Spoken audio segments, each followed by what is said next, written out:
John and Paul's enduring love for rock and roll, the exhilarating genre that initially inspired them, remained unwavering.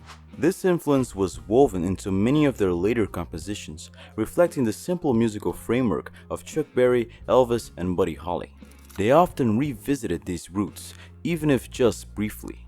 In early '69, while attempting to get back to these roots, Paul fully embraced nostalgia with "Oh Darling."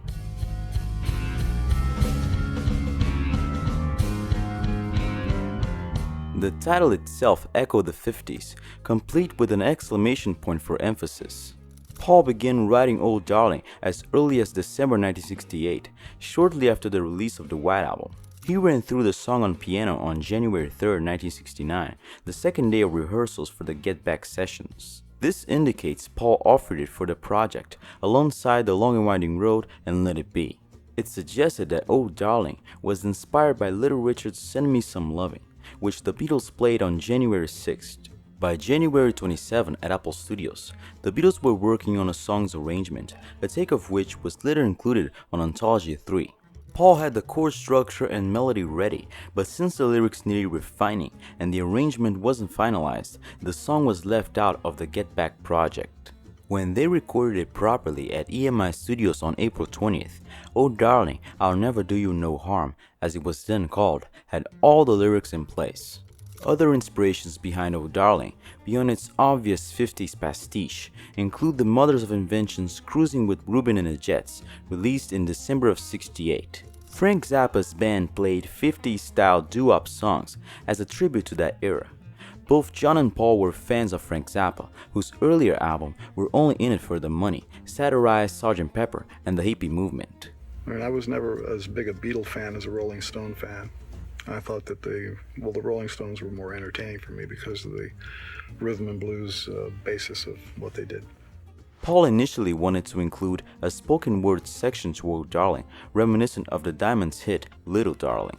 The handwritten lyric sheet mentions a talking verse, a feature Paul abandoned during official recording, although it was included in early rehearsals. Barry Miles, in Paul's biography Many Years From Now, describes the song as reminiscent of Jackie Wilson. It also draws inspiration from the New Orleans rhythm and blues sound of Fats Domino and the Louisiana swamp blues or swamp pop sounds of Slim Harpo's "Raining in My Heart." The 1961 hit "Please Come Home for Christmas" by Charles Brown also shares structural similarities. After the January Get Back sessions, the Beatles continued recording at EMI Studios, focusing on songs from those rehearsals, with "Oh Darling" being a key track. Mark Lewison's book, The Beatles Recording Sessions, describes the 26 takes recorded on this day as more like a well-planned rehearsal. The final take became the rhythm track for the release recording. George played bass, Ringo drums, Billy Preston played organ on some takes, John was on guitar, and Paul on piano and vocals. Paul's primary concern in this recording was perfecting his lead vocal, a challenging endeavor. "At first my voice was too clear," he said in the anthology book, adding, "I wanted it to sound as though I'd been performing it on stage all week." Engineer Jeff Emmerich relates, "It was at around this time that Paul started getting in the habit of coming in early every afternoon, before the others arrived, to have a go at singing the lead vocal to 'Oh Darling.' Not only did he have me record it with 50-style tape echo, he even monitored the backing track over speakers instead of headphones, because he wanted to feel as though he were singing to a live audience. Every day would be treated to a hell of a performance as McCartney put his all into singing the song, all the way through once and once only, nearly ripping his vocal cords to shreds in the process." Paul was obsessed with getting the perfect vocal take, often arriving early to record before the others. He aimed to sing the bridges without breaking into falsetto, experimenting with different approaches until he was satisfied. The vocal was recorded, re-recorded, and re-recorded multiple times until it was perfect. If Paul thought a certain day's attempt could be acceptable, he would double-track himself during the bridges to see if that would make it even better, sometimes even harmonizing with himself a little. John, who didn't claim any songwriting credit, felt he could have sung it better, though he acknowledged it was Paul's song. Oh, Darling was a great one of Paul's that she didn't sing too well. Yeah. I always thought I could have done it better. It was more my style than his, but he wrote it, so what the hell, he's going to sing it. But if he'd had any sense, he should have let me sing it. No, just because it was getting to be where he wanted to do it like that, but he couldn't maybe he couldn't make the break from the Beatles. I don't know what it was, but Jeff Emmerich and others believe John's voice suited the song better, but Paul's determination to sing it reflected the band's dynamics at the time.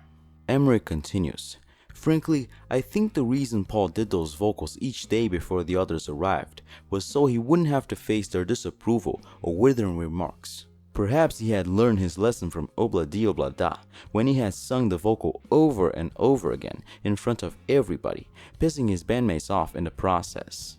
There was one other factor with Paul singing the song, and that was pride.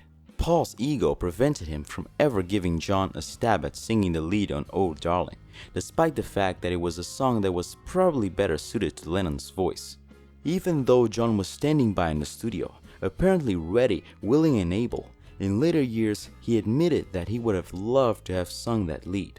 Paul was determined to give a Lennon performance all by himself. To a great degree, he succeeded, but what a shame it was that by the time the Beatles got to record the song, they were unwilling to ask one another for help. Such was the vibe of the Abbey Road sessions. Engineer Alan Parsons noted, "That was a feature of the Abbey Road sessions. You very rarely saw all four Beatles together. It was either John, Paul, or George working on their various things, perhaps only getting together to hear something back. But Paul came in several days running to do the lead vocal on Oh Darling. I remember him saying, 5 years ago I could have done this in a flash, referring I suppose to the days of Long Tall Sally and Kansas City." Was this track, the next one, Oh Darling, is it? Oh yeah, that's sort of 58 job, isn't it? yeah. Well, we like that stuff, you know. Oh darling.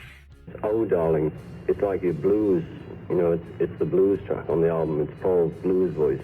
Yeah, and it's a powerful track. Oh Darling, to me, is another of Paul's songs, which is typical sort of 1950 to 60 period type of song. The chord structure and everything, it's really nice. You know those groups, I can't think of the names. Like the Moonglows and... Yeah, you know, there was a period, there was hundreds of... The monotones. Yeah, well, it's typical sort of 1955 type song. Happiness is a Warm Gun, there was a feel of that. Yeah, with the vocal group, that's it. Yeah. But this is more really just Paul singing. We do a few oohs in the background, which are, you can't, just very quietly, but it's mainly Paul shouting. Oh Darling showcases the Beatles revisiting their doo-wop roots and delivering a powerful performance that rivals the classics that inspired it.